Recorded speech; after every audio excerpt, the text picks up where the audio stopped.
Imagine a trove of documents that could shed light on one of the most notorious criminal networks in recent history.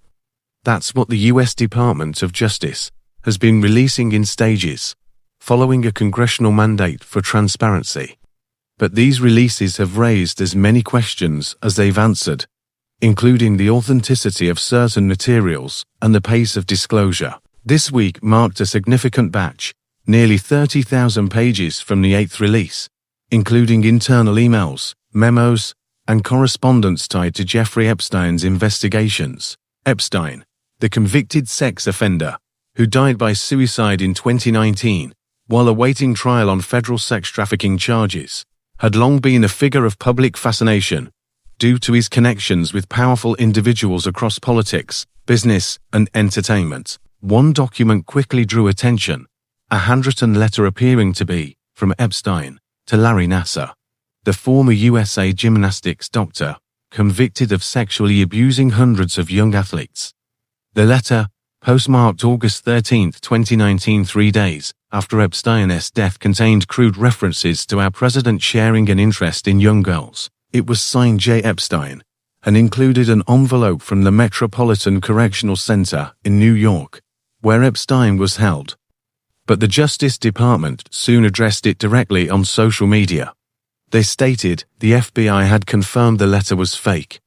Key reasons included handwriting that did not match Epstein's, the postmark from Northern Virginia rather than New York, and a return address missing Epstein's inmate number and correct jail details requirements for outgoing mail.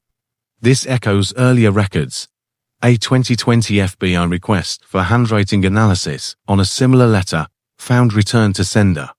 While the analysis details remain undisclosed, the DOJ emphasized that inclusion in their releases does not guarantee a document's authenticity. It's a reminder that investigative files can contain unverified claims, tips, or even fabrications submitted over the years. The broader release also included references to Epstein's flight logs.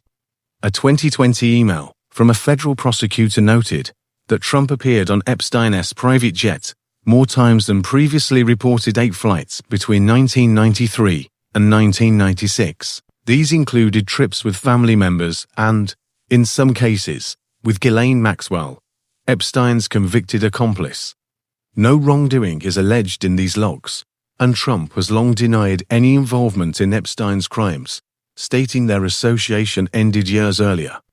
Another point of interest: internal communications from 2019 and 2020 discussing potential co-conspirators. Emails reference at least 10 individuals investigators considered pursuing after Epstein's death, including memos on possible charges and updates on the status of that investigation. Maxwell remains the only person charged in connection with Epstein's trafficking operation. Much of this material redacted, leaving questions about who was examined and why no further prosecutions followed. The release process itself has drawn scrutiny. The Epstein Files Transparency Act required full disclosure by mid-December, but the DOJ has proceeded in batches, citing the need for victim protections and redactions. Recent reports indicate the department sought volunteers from career prosecutors to assist with redactions over the holidays, amid estimates of hundreds of thousands of additional pages still under review.